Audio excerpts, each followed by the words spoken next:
Imagine finding a ring that could make you completely invisible, no consequences, no witnesses, total freedom to do whatever you want. What would you do with it?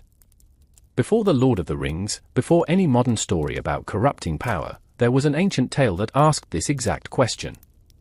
A story so powerful that philosophers have debated it ever since it was first told by history's most famous philosopher. The movie The Lord of the Rings made this type of story famous, but this version is much, much older. This is the original, and it predates its successors by centuries. The original story is Greek and has a famous legend behind it, the legend of the Ring of Gyges. We're going to tell you the legend, and by the end of this video, you'll learn why this story is more relevant today than ever before and how you can use it to train yourself to overcome your own weaknesses. But first, the story. The legend of the Ring of Gyges. The story of the Ring of Gyges goes like this. In ancient Greece, there lived a shepherd, a humble man scraping out a living outdoors. One day, as he was making his rounds, walking across the mountainside with his sheep, the ground started to shake. It was an earthquake, hitting like a bomb. The shepherd fell down, and the sheep scattered. When the earthquake stopped, the shepherd got up, unharmed, and looked around for his sheep. That's when he noticed something. A hole had opened up in the side of the mountain, a crack in the rock, big enough for him to fit through. Curious about what was inside, he squeezed his body through the crack. On the other side, he was shocked. He had entered a tomb.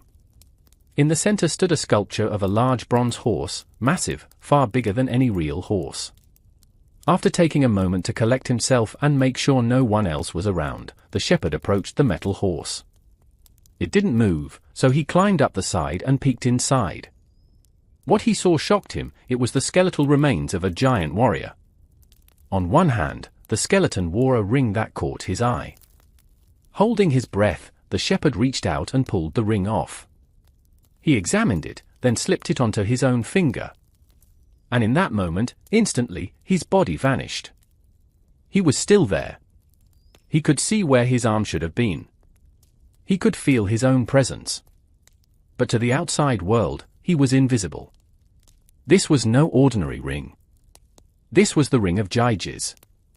The corrupting power of the ring. Plato tells us that what happened next is a horror story. At first, Gyges experimented, going to the town market, realizing no one could see him. Then, an idea formed. He used the ring's power to sneak into the king's palace, where he found the queen. This invisible man convinced the queen that he didn't want to harm her. He wanted to make a deal. He proposed that, together, they could be unstoppable. After all, he had already broken into the palace undetected. The two devised a plan to assassinate the king. Using the ring's power, Gyges remained invisible and carried out the murder.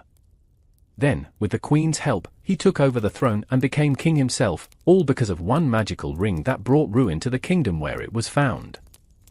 Plato and the meaning of Gyges' story. In the Republic, Plato's character Glaucon tells this tale to argue that people only act justly because they fear consequences. He believes that if people had the power to act unjustly without punishment, they would do so for personal gain. Plato includes this story to challenge us to think about morality.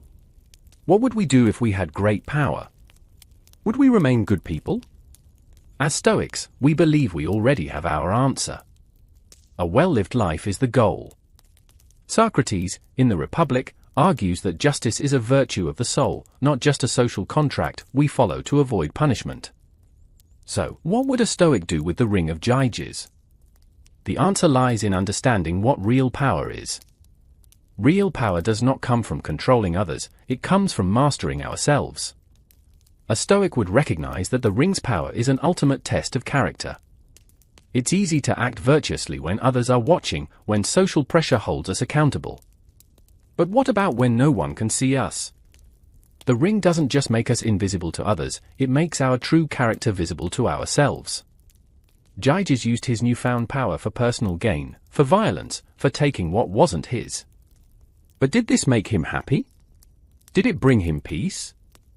Stoicism teaches us that this is not the way to happiness.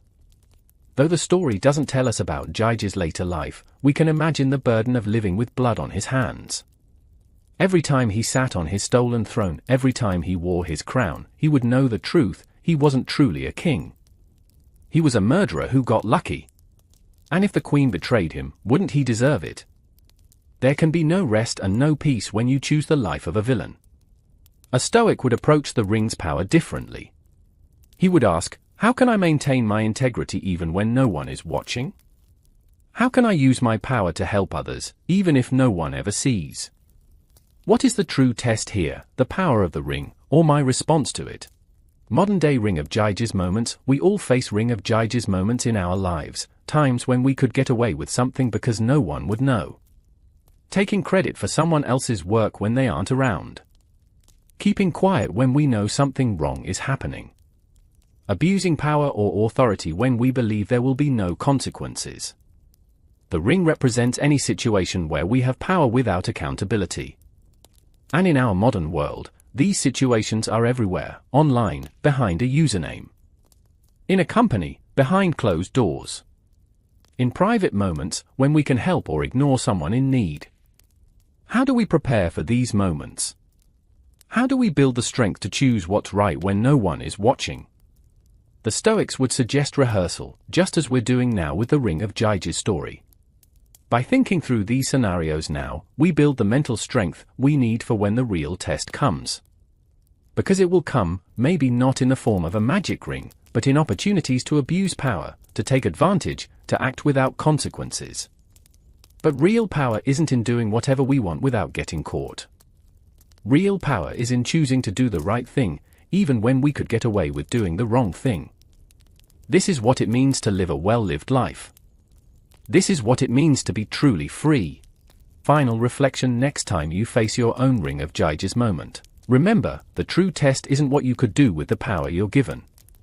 The true test is what you choose to do with it. And that choice, that moment of decision, is where your real character becomes visible. Even if you yourself are not.